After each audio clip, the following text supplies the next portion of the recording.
Bismillahirrahmanirrahim. Assalamualaikum warahmatullahi wabarakatuh. Saya Bunda Estin Fitri Cahyani, kelas 7A PIAUD IAI Al-Qadiri. Di sini saya akan mereview makalah kelompok 5 yang berjudul Karomah Syekh Abdul Qadir Jailani. Sebelum saya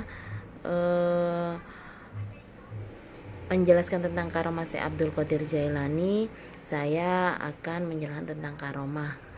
Karomah itu sendiri adalah anugerah dari Allah yang secara bahasa berarti kehormatan atau kemuliaan.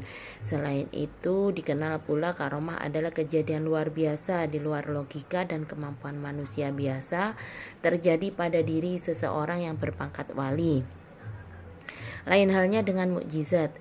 Mukjizat adalah sebuah keistimewaan yang diberikan oleh Allah Subhanahu wa taala supaya umatnya mau percaya dengan kebesaran Tuhan. Sedangkan mukjizat itu sendiri biasa ditunjukkan kepada para nabi atau utusan Allah. Beberapa kisah karomah yang paling terkenang Ashabul Kahfi yang tertidur selama 309 tahun, serta peristiwa makanan yang diberikan Allah kepada Maryam binti Imran, dan juga cerita dari Syekh Abdul Qadir Jailani. Ada beberapa karomah Syekh Abdul Qadir Jailani. Yang pertama yaitu karomah Syekh Abdul Qadir Jailani dengan seekor ular, yaitu Syekh Abdul Qadir Jailani didatangi seekor ular yang sangat besar. Tapi Syekh Abdul Qadir Jailani menghadapi itu semua dengan tetap tenang.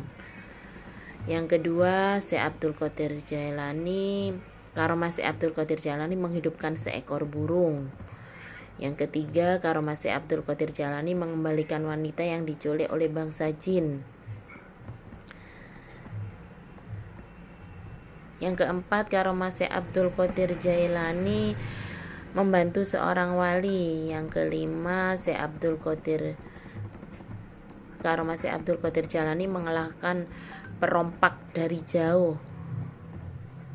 Yang keenam, karomah Syekh Abdul Qadir Jailani memindahkan manusia. Yang ketujuh, karomah Syekh Abdul Qadir Jailani saat sedang lapar. Yang kedelapan, karomah Syekh Abdul Qadir Jailani berada di banyak tempat dalam waktu bersamaan. Yang kesembilan, karomah Syekh Abdul Qadir Jailani menyelamatkan wanita dari pria fasik. Yang ke-10, karomah Syekh Abdul Qadir Jailani mengetahui tipu daya setan. Yang ke-11, hakikat kematian bagi Syekh Abdul Qadir Jailani. Yang ke-12, karomah Syekh Abdul Qadir Jailani menolong muridnya. Yang ke-13, Syekh Abdul Qadir Jailani membuktikan kepada pendeta bahwa Isra Mi'raj itu benar adanya.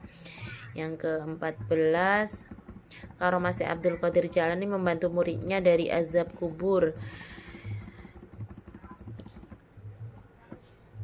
Yang ke-15, karomah Syekh Abdul Qadir Jailani melayang saat berdakwah. Yang ke-16, karomah Syekh Abdul Qadir Jailani menyembuhkan penyakit kolera. Yang ke-17, karomah Syekh Abdul Qadir Jailani menghidupkan ayam dari tulang belulang.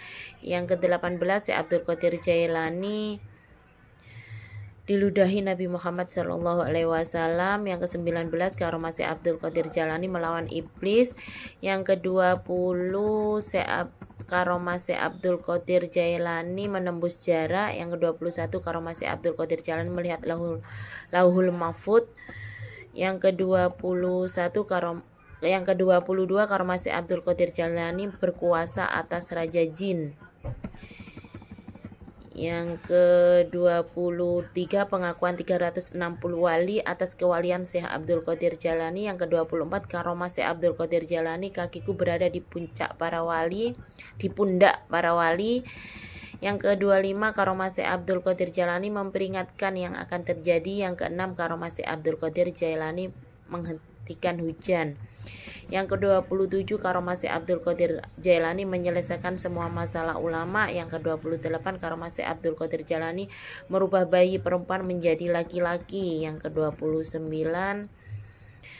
karomah Syekh Abdul Qadir Jailani memberi 40 kuda untuk pengobatan. Yang ke-30, karomah Syekh Abdul Qadir Jailani mendoakan wanita memiliki 7 anak laki-laki. Itu tadi ada 30 karomah Syekh Abdul Qadir Jailani. Di sini saya akan menyimpulkan bahwa Al-Jailani adalah seorang tokoh besar spiritual yang lahir pada pertengahan masa Daulah Abbasiyah keempat atau Bani Saljuk, di tengah-tengah pengolakan baik dari dalam maupun dari luar dan persaingan ideologis yang hebat sehingga mengakibatkan dehumanisasi, despiritualisasi dan dekstrukturalisasi. Tetapi ia pun berbentuk dalam lingkungan yang penuh dengan kemajuan baik ilmu pengetahuan, intelektualitas maupun kemasyarakatan.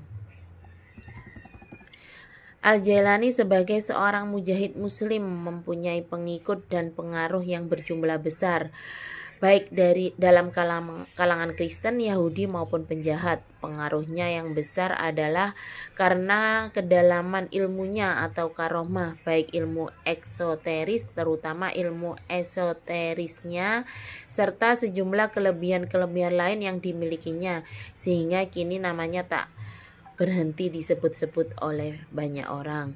Itu tadi review makalah kelompok 5 dari saya Arya. Wassalamualaikum warahmatullahi wabarakatuh.